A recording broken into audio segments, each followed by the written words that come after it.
Okay, so I want to do the same edit of a black and white photo, and I want to kind of show that you can do this without having purchased any software. Um, and I'm going to do it today using Photopea, which is an online photo editor. It looks a lot, if you're looking here, a lot like Photoshop if you're familiar with Photoshop. It has a toolbar down here, pretty much all the same tools. To me, it looks a lot like Photoshop CS6. So, all right, so I have a photo I took, black and white, yesterday, just in a window, um, and it is a RAW file, and I shoot in RAW so that I get a lot more exposure latitude. So if it's a little overexposed or underexposed, I can play with that. So in this case, I'm going to open from computer. I'm going to go to my desktop, which is really full, and I put the image here. CR2 means it's a RAW file. It will need to be edited. So I put that in there and it's going to load it up. Now keep in mind this is an online, it's online software, so it may not be, might be a little bit slower than we're used to, but as you can tell, that opened up pretty quickly. So, not too bad. So there's my image. Now it's going to look a little bit different. Let me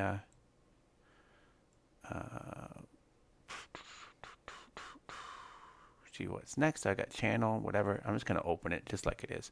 So it gave me an option to play with the colors, etc. first, but I just thought I'd bring it right in. Okay, so there's my image. I shot in shade, so you can really tell that it's those nice warm tones, etc. But this was always meant to be black and white, so I'm going to convert it fairly quickly. So on the background layer, I'm going to make a copy. I'm going to drag it down to this little copy thing here, like that. And now I have a copy. That way I can mess with it if I want to, and go from there. So these are layers. My new layer is the one I'm going to work on. If I mess it up, I can delete it and go back to the background layer. Okay, so in here I can do all kinds of different things. I have selection tools, etc. Most of what I'm going to do is going to be on the entire image. I'm not going to do a lot of crazy editing in this particular case. So I can go to image adjustments here, and I'm going to, this is much like Photoshop CS6, I'm going to go down to black and white. Now I can do photo filter. That would give me some, I usually use that for warming things, but I'm going to go to black and white here. Black and white gives me some options. I can play with reds, yellows, greens, cyans, blues, magenta. So that's basically CMYK, with a couple other options thrown in. Now reds will make a significant difference, and as you can tell here, you can mess this up quite quickly. Double click to go back to 0 again. So reds will affect skin tones on anybody. Someone with darker skin tones will still have lots of red in their skin. So we're going to play with the yellow, and you can see there's going to be a lot of yellow as well. The green, it just depends. There's not a lot. It's mostly, I can see a little bit of color in her shirt, but it's not going to be much. Cyan, same thing, just in her shirt. Blue, not a lot. Now it depends on where you are. If you're outside with a lot of blue sky, and remember I shot this in shade, but blue can have some effect. Green can too. If you're shooting out in the trees, often you'll want to pop that back a little bit, depending. And then magenta is not really going to have a huge effect. A little bit here and there, but not too much. So we can put that back. So there's my black and white. And let's say okay. So we'll leave that. So I've converted it to a black and white image already now. What I would like to do is add some contrast to this. So there's many ways to do that. I could go to an adjustment layer and add a curve, which is a great way to do it. Many people use it. But I think instead we're going to keep this very simple. So I'm going to go to edit or image adjustments, which is brightness contrast right here. And this is just a slider, so I can bring brightness down if I want to. I can bring it up. If I bring it down a lot, see how it kind of shows these weird little shadowy things here. So once again, we're going to be a little bit subtle. Let's zero it out again.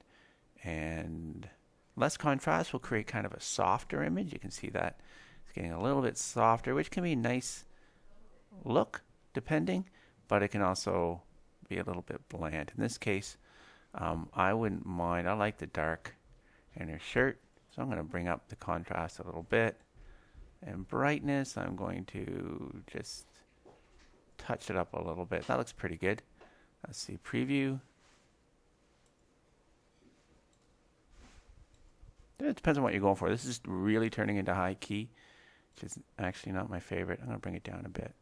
This legacy, you'll see this a lot of times, and what it simply means is it brings it back to a simpler brightness contrast, which didn't have as much consideration for shades kind of in the middle.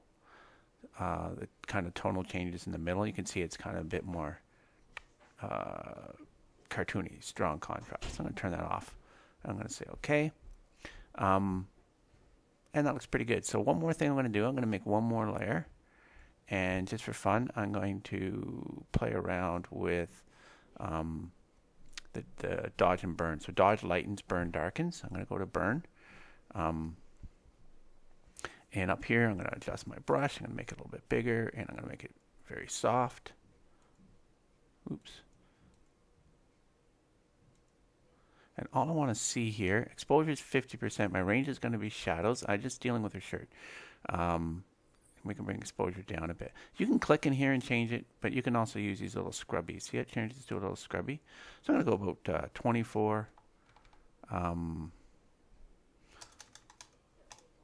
And that's going to be good. All right, so here, all I'm going to do is paint in, getting some lag here, her shirt, like that, on this layer. See here, I kind of went in under her armpit there. That doesn't look too good. So I'm going to, I can erase that if I want to. I can soften it. I can brush it out. But for now, I'm just going to leave it because my intention here is to bring this opacity way down anyway. So that's what it was. And I'm just going to bring it into about 37%. And you can see I've just cranked some contrast in there. And I think that's going to make it pop and look pretty good. You can go on with this. I could go here now instead of dodge or burn. I can go to dodge, which lightens the image. Same thing. Very soft. Big brushes in portraiture.